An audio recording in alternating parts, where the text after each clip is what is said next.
Hello viewers, welcome back to my channel.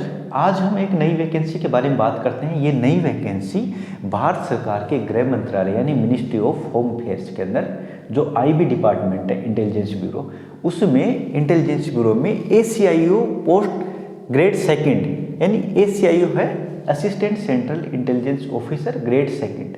ये vacancy आ रखी है अभी इंटेलिजेंस ब्यूरो में, ठीक है, जो कि भारत सरकार के अंडर में, भारत सरकार के गृह मंत्रालय के अंडर में काम करता है। और टोटल पोस्ट है इसकी 995 यानी 995। इस वैकेंसी में क्या क्या इसकी इंफॉर्मेशन है वो मैंने यहाँ लिखी है, मैं बताता हूँ आपको। फॉर्म कब से चालू होंगे? 25/11 से, यानी 25 नवंबर से चालू होकर 15 दिसंबर 2023 तक इसके फॉर्म भरे जाएंगे। 25/11 से चालू होंगे, ठीक है, 25 नवंबर 2023 से, और 15 दिसंबर 2023 तक ये फॉर्म फिल होंगे, ठीक है। एज लिमिट क्या चाहिए इसके लिए? 18 से 27 साल का कोई भी कैंडिडेट है वो फॉर्म भर सकता है। उसके लिए नीचे कंडीशंस हो रहे हैं। ये फॉर्म 18 से 27 साल जो एज दे रखी ये 15/12/2023 को होनी चाहिए, यानी 15/12 जो 2023 है, 15 दिसंबर 2023 जो लास्ट डेट है फॉर्म की, उस टाइम तक या तो 18 साल हो जानी चाहिए या 27 साल से ऊपर नहीं होना चाहिए, ठीक है। साथ में एजुकेशनल क्वालिफिकेशन क्या है इसकी? एजुकेशनल क्वालिफिकेशन के लिए क्या है कि ग्रेजुएशन कंप्लीट हो जानी चाहिए। किस डेट को? ये 15/12/2023 जो इसकी लास्ट डेट है फॉर्म की, इस तारीख को ये ग्रेजुएशन कंप्लीट हो जानी चाहिए। और साथ में उस कैंडिडेट को क्या है कि कंप्यूटर का बेसिक नॉलेज होना चाहिए, ठीक है। ये इसकी एजुकेशनल क्वालिफिकेशन में दिया हुआ है।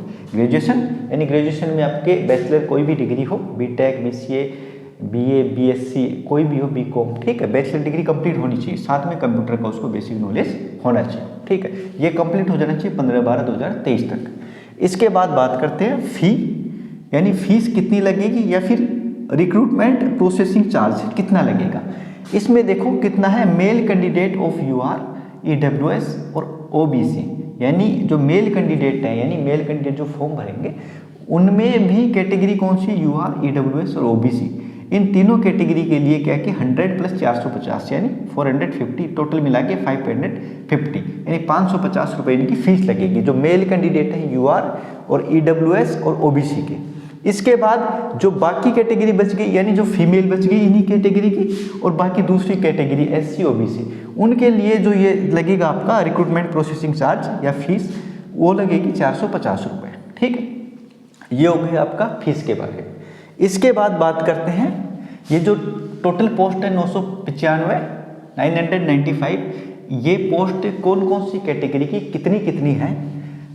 UR की है 377, 377, EWS कैटेगरी की 129, ठीक, 129, OBC के 222, और ये है आपका SC की 134 और ST की है 133, ठीक है। ये होगी आपकी कैटेगरी वाइज पोस्टों का पोस्ट, यानी जिस कैटेगरी में जितनी पोस्ट है वो हो गया आपका, ठीक है। इसके बाद क्या है? स्कीम ऑफ एग्जामिनेशन, यानी जो एग्जाम होगी, इस जो ये पोस्ट है इसकी पूरी प्रोसीजर में कौन कौन सी एग्जाम होगी, किस किस तरीके से इसका फाइनल सिलेक्शन होगा इस पोस्ट का, ठीक है। तो इसमें 3 टीयर होंगे, ठीक है, टीयर फर्स्ट, सेकंड और थर्ड। अब टीयर फर्स्ट में क्या होगा? टीयर फर्स्ट में 5 पार्ट दिए हुए हैं, पोर्शन दिए हुए हैं, 5 पोर्शन, ठीक है। टीयर फर्स्ट में, टीयर फर्स्ट जो एग्जामिनेशन होगी उसके 5 पार्ट दिए हुए हैं। पहला है करंट अफेयर, ठीक है, इसके 20 क्वेश्चन होंगे 20 नंबर के। दूसरा है जनरल स्टडी, GS बोलते हैं जिसको, 20 क्वेश्चन होंगे, 20 मार्क्स के होंगे। तीसरा है न्यूमेरिकल एप्टीट्यूड, जिसको मैथमेटिक्स के क्वेश्चन आएंगे जिसके अंदर, ठीक है, 20 क्वेश्चन और 20 मार्क्स के होंगे।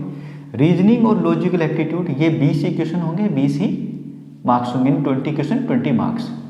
इंग्लिश के जो क्वेश्चन आएंगे वो भी 20 होंगे और 20 ही मार्क्स होंगे, यानी 100 क्वेश्चन होंगे और 100 ही मार्क्स का होगा। जो टीयर फर्स्ट है वो, उसके बारे में बात हो रही है, ठीक है। ये सारे के सारे ऑब्जेक्टिव टाइप के क्वेश्चन होंगे, ठीक। ऑब्जेक्टिव टाइप के 100 क्वेश्चन होंगे, 100 ही नंबर होंगे इसके। इसके लिए टोटल टाइम दिया जाएगा आपका 1 घंटा पूरा कंप्लीट, ठीक है, यानी 60 मिनट दी जाएंगे। क्वेश्चन होंगे आपके 100, ठीक है, 100 क्वेश्चन 100 ही मार्क्स के। फर्स्ट पार्ट ये हो गया, टीयर फर्स्ट हो गया। अब इसके अंदर क्या है कि जो आप गलत क्वेश्चन करोगे, ठीक है, रॉन्ग आंसर देंगे, उसके लिए 1/4 यानी 0.25 मार्क्स कटेगा, ठीक है। यानी हर एक क्वेश्चन के लिए 1/4 मार्क्स कटेगा, यानी 4 क्वेश्चन आपने गलत कर दिए तो एक सही क्वेश्चन आपका उसके बराबर हो जाएगा, ठीक है। 4 क्वेश्चन गलत करोगे आप तो एक क्वेश्चन उसके बराबर सही वाला वो कट जाएगा उसके बराबर, ठीक है। आगे क्या है, टीयर सेकंड, ठीक है। टीयर सेकंड में क्या है, डिस्क्रिप्टिव टाइप पेपर होगा ये, ठीक है। इसके डिस्क्रिप्टिव यानी लिखना पड़ेगा आपको, ऑब्जेक्ट टाइप के क्वेश्चन नहीं है इसमें, डिस्क्रिप्टिव यानी लिखना पड़ेगा।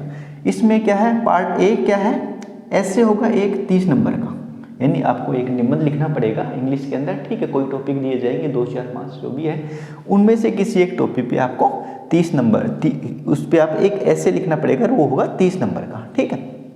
उसके बाद एक होगा English comprehension and precedes writing, वो भी 20 नंबर का होगा, यानी 30 नंबर का ये है ऐसे और 20 नंबर का ये होगा, दोनों मिला के 50 नंबर के, यानी 50 मार्क्स के होंगे और 1 घंटा इसके लिए टाइमिंग दी जाएगी। ये दोनों टीयर फर्स्ट और टीयर सेकंड ये दोनों सेम डे होंगे, ठीक है।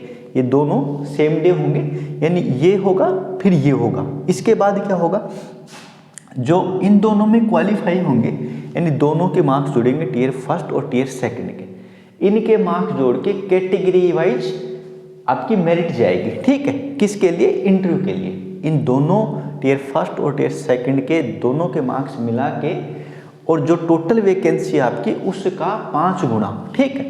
यानी टीयर फर्स्ट और टीयर सेकंड में जो मार्क्स जोड़ के, ठीक है, इंटरव्यू के लिए कितने कैंडिडेट बुलाए जाएंगे, जो टोटल वैकेंसी आपकी 995, इसका 5 गुना, ठीक है।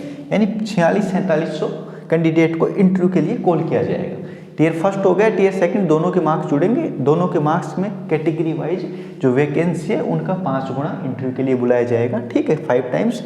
उसके बाद जो फाइनल सिलेक्शन है वो कैसे होगा, performance of tier first, second and tier third, जिसको इंटरव्यू बोलते हैं, ठीक है। जो ये 2 एग्जाम होगी, इनके बाद आपका इंटरव्यू होगा, ठीक है, 5 गुना। और इंटरव्यू इसको टीयर थर्ड बोलेंगे, ठीक है, ये 100 मार्क्स का होगा, ठीक है।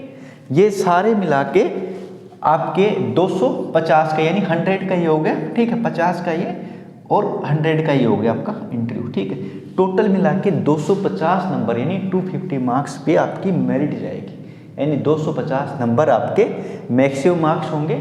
उसके बेस पे कैटेगरी वाइज आपकी जो फाइनल सिलेक्शन की लिस्ट है वो उसके अकॉर्डिंग लगेगी। यहाँ पे फर्स्ट और सेकंड जो टीयर है, टीयर फर्स्ट एंड सेकंड, इन दोनों के मार्क्स काम आएंगे आपके कहाँ पे, इंटरव्यू में पहुँचने के लिए, और इसके मार्क्स जो फाइनल लिस्ट है उसमें भी ऐड होंगे, यानी तीनों चीज़ों के मार्क्स फाइनल सिलेक्शन के लिए काम आएंगे। तो किसी चीज़ को भी हल्का भी ना लें कि इसमें भी अच्छे मार्क्स लें, टीयर सेकंड में भी अच्छे लें और इंटरव्यू में भी, क्योंकि फाइनल जो लिस्ट बनेगी वो आपकी इन्हीं तीनों के मार्क्स के बेस पे बनेगी।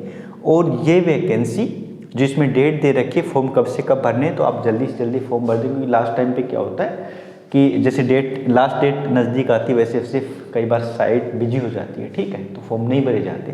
तो आप जितना जल्दी है, जितना जल्दी हो सके उतना भर दीजिए, आपको जितना भी आपका टाइम है, ठीक है। दूसरी चीज़ ये है कि ये जो IB की वैकेंसी ACIO की, ये लगातार कई सालों से आ रही है, ठीक है, यानी हर साल आएगी, या फिर जिस साल नहीं आएगी, जिस भी साल नहीं आएगी तो अगली साल उतनी जो वैकेंट पोस्ट है वो इंक्लूड होके अगले साल उसकी डबल आ जाएंगी, ठीक है। तो ऐसा होता आया है हमेशा, तो आप ज़रूर इस टाइप की वैकेंसी देखें, ग्रेजुएशन बेस की है, कोई ऐसा नहीं है कि जो आप SSC CGL वगैरह की जो तैयारी कर रहे हैं वो कैंडिडेट आराम से इस टाइप की वैकेंसी को निकाल सकते हैं, ठीक है, आराम से सिलेक्शन ले सकते हैं। हर साल आने वाली है, एज लिमिट काफ़ी आपका 18 से 27 साल है, यानी 18 साल का जो ग्रेजुएट कैंडिडेट है वो आराम से दे सकता है, एक बार नहीं, 2 बार, 3 बार, ये हर बार आ रही है, हर साल आ रही है, ठीक है। किसी साल नहीं आई तो अगले साल उसका 1.5 गुना या 2 गुना वैकेंसी आई है, ठीक है।